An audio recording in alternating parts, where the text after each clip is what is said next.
If you be girl, wallahi, this video is a must watch for you. You must watch from the beginning to the end so that you fulfill learn better lesson. All these girls where they run up and down, they follow alleging, they follow all these young boys. Oh, no, no, their source of income. Say na forest. Tall. Mona come here for herself. Tall. The time, but he was persistent and everything. He would get me gifts, he would take me out on dates, and he told me that he was ready to wait until I was ready to, get into it with him and stuff. So I thought to myself, this guy. Fast forward to my 400 level, second semester, we now started dating. I gave him a chance and everything. Throughout my 500 level, I was the talk of the town. Everybody wanted to be like me because this guy was taking very good care of me. But one thing I noticed about my husband is that he told me that he doesn't want to touch me, like he doesn't want us to have sex, that he wants the relationship to just be like sexless, that because he feels like sex used to ruin things, that we should just kick it down a notch, that we should not have sex and everything. So I thought this is very weird, and it was like, that I can use vibrators and stuff, and I was using those things, and to be honest, I was sexually satisfied because it was like, he's a Christian, and that he wouldn't want to ruin like the religious thing for him, so we should just keep it till the marriage time. So fast forward to my sign out period now, this guy showed up with flowers, he showed up with everything, and he popped the question right in front of everybody: are you going to marry me, or will you marry me? And I was so happy. I told him yes, although I was not ready and I didn't know he was going to do it at that time because I was just graduating. I didn't even know what I wanted to do next, and I didn't think it was going to be marriage, but like we were in a very serious relationship. So this relationship continued and everything. We got engaged for like 2 months. We started planning the wedding. I met his parents, I met his friends, I met everybody. They were so nice to me. He comes from a very average family, but this guy is actually very loaded because he spends on me, and he was telling me that like after our marriage he just wants to buy me like a car and everything. So this guy has been treating me so nicely. Like he has been treating me so nicely. I even remember one time like that my phone like got very bad when I was in like 400 level, and he changed it even when we were not even dating, and he hadn't even touched me yet, and he did not even touch me like until, do you understand? So fast forward now, this wedding preparation started. We started this wedding. I was excited, like I was the bride. We were spending so much money. This guy kept dropping money. The wedding was just such a big wedding. It was a success. So many people came. So many important people came to my wedding. I was so happy. Even my parents were proud of me. Everybody was proud of me. Unlike my husband, I come from a very poor background. In fact, I am the one feeding my family, and since my husband has gotten into my life, he has taken charge of the responsibility. He has started feeding my family for me and everything. So I love this man so much. Do you understand? This relationship continued. We started preparing for the wedding. His family really liked me. My family liked them. It seems like they were together, although there were one or two things that were going on in the background, but like those ones didn't really matter and everything. This relationship now continued now. So fast forward to when we got married. On the night of our wedding, I told my husband that I was ready for everything, since he said that it is Christianity that made him not want to do stuff with me. Like, do you understand? He now said, that he's tired, that we can do it tomorrow and everything. So I now noticed the pattern. Like, first day we didn't do anything, second day, third day, fourth day. On the fifth day, his friends now came visiting. About 4 of them, like they came with champagne, and they were like, they came to celebrate with us for our wedding. That, in fact, there are some of them I even saw that I had not even seen before during the wedding. So I believe that it means like they just came back. They were like, they're so sorry. Do you know everything? One even collected my account number. They did money to me. They were like, that I should go and make pepper chicken. So I took pepper chicken. I made pepper chicken, like I gave to them. So they were now saying that why am I on my own? That I should come and join them. That I should come and take champagne with them.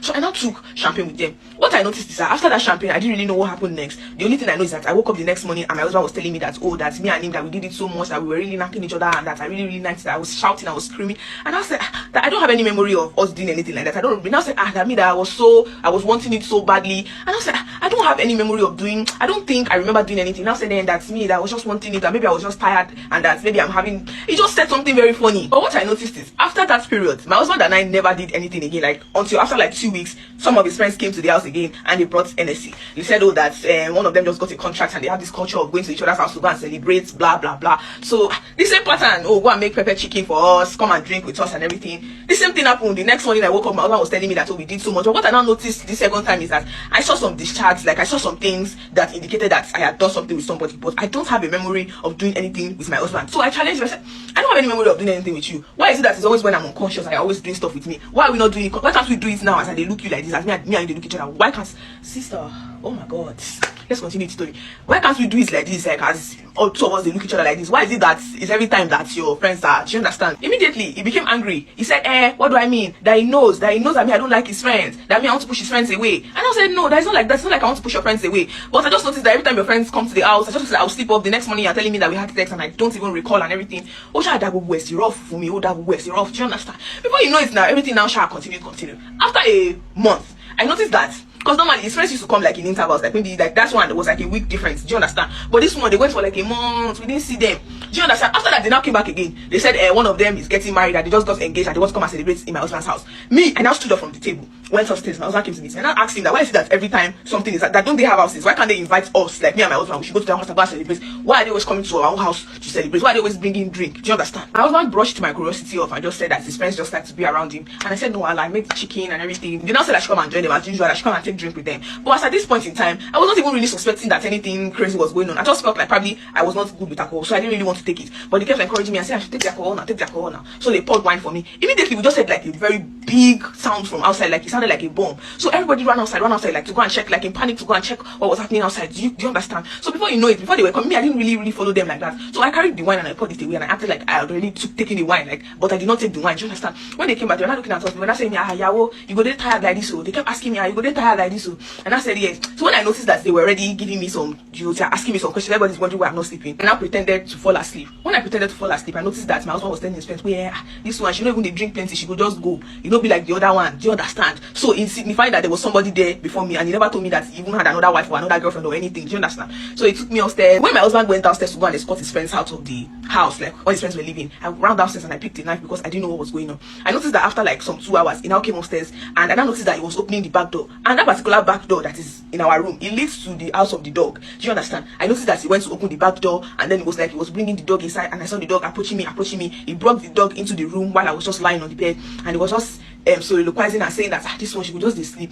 Anyways, you go do your own so that money go come out. Do you understand? Before you know it, I now saw the dog approaching me. Like the dog was legit approaching me. The dog was trying to do something with me. So I noticed that my husband left the room the moment the dog climbed the bed. It looks like the dog already knew what he was supposed to do. So the moment I noticed that the dog was approaching me, I pulled out the knife that I took from the kitchen earlier and I shoot the dog and I killed the dog. I ran out of the house immediately and I went straight to the nearest police station to go and report the case. Then I met this particular woman police that has empathy, and then she started telling me that she doesn't know what they can do, and at that time you cannot just go into somebody's house and that there's no evidence of what she's saying, that she's just saying it. But they took me in, that they took care of me, and there was actually nothing wrong with me. So the next day they said, okay, we'll go there the next day and let us go and check what is happening. When they got there the next day, my husband had already cleaned up everywhere. The dog was not even there. He even said that he doesn't have a dog, that his dog has died like 3 years ago, that his wife has mental illness, and maybe that's why she came to their side. But that policewoman actually believed me. Do you understand? Because after further investigation, they realized that his ex-wife died after about 6 months that they got married, and as at this time it was already 5 months into the marriage with me and this guy. So that woman police told me that that something is very suspicious. I should call my mom. So immediately I called my mom. My mom came to the police station. My mom went to the house with him. They tried to have a conversation, but it just didn't seem like he wanted to hear anything. He just said that they should go and tell his wife to come back to the house, and if she doesn't come back to the house, he doesn't want to hear anything. Immediately he called my dad, and my dad called me and told me that I don't go back to my husband's house now and everything. Even after my mom went to explain to my dad kept saying I should go back to my husband's house and everything, only for me to find out that my husband actually credited my dad, and that's why my dad was calling me to come back. Do you understand? So this one police now told me that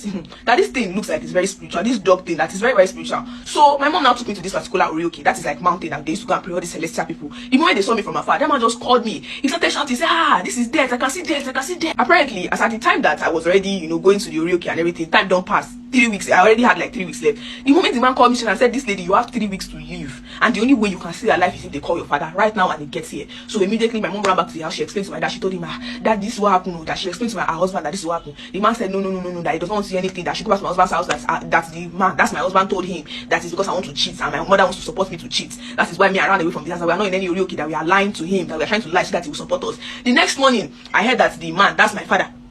I heard that my father had already collected a sienna from my husband, and my husband told him that he will give him more and more gifts, and he will even change his house if he gets me back into the house. So my father opposed it, because apparently in the place we got a message that my parents are supposed to do like 7 days prayer for me, but my father refused. He said he wasn't going to come. So when we went back to the Celestial Church, the woman now said that the only way that I will stay alive is if we use my father to stay in between. That's because what was going to happen is that if my father had come with my mom, they would have prayed, they would have averted it, and they would have poured his back on his head. But now that my father is not supporting me, they have to pour it on my father's head. So they now told us that what we are going to do is that we are going to put something in the car after the prayer that they said we should do 10 days prayer. We should wait and do 10 days prayer. After 10 days prayer, we will now go and spray something inside that Sienna car. We will now make sure that my father carries that car to go and see my husband, and my husband drives the car. That if my husband drives the car, then my husband is going to die and everything is going to be settled. But if he doesn't do that, then my dad is going to die instead of my husband. Do you understand? So we now went to meet my dad. I explained to him again that this is what they said, and they said he's going to lose his life if my husband doesn't lose his life. My dad said it's a lie. That what are we talking about? This one, that one, that one. All this while I was living in my parents' house. He now said he wants to go and see my husband. That the man said he wants to see him and everything. Immediately I told my mom. We were very happy. We quickly poured the powder inside the car, and we reminded my dad that if my husband doesn't drive the car, that he's going to die.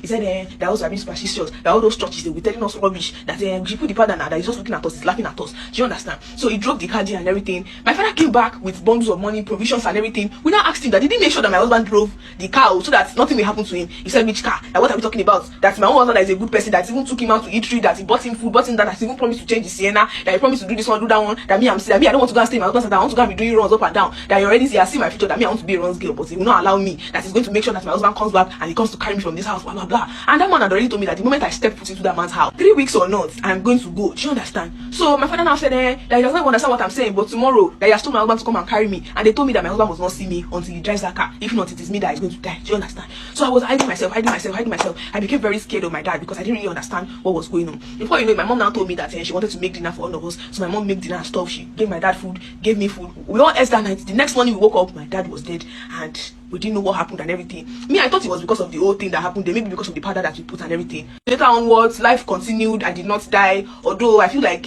some things are not really moving for me forward like that because of what has happened. But at least I'm alive and everything. One day like that, my mom and Nana got into an argument. That was when she now confessed to me that it was her that took my father's life. Like she was one that literally poisoned him. I am very angry at my mom. I am pissed off. I did not know that she did that. I thought it was, from the spiritual people. I didn't know it was my mom that orchestrated the death of my dad. I am so mad at my mom. I have already moved out of the house. I'm currently in my friend's place. I don't know what to do. I am angry at my mom so much. But again, my friend is telling me that I should go back home. That because it's my mom really loves me and she didn't want me to die. That's why she made that sacrifice. But still, I feel very bad and I'm angry that she never even told me. I mean, I thought it was just like normal occurrence death. Only to find out that it was my mom that actually took my dad's life to save my life. From all indications, from what she dey talk, it be like say the father self dey at fault here.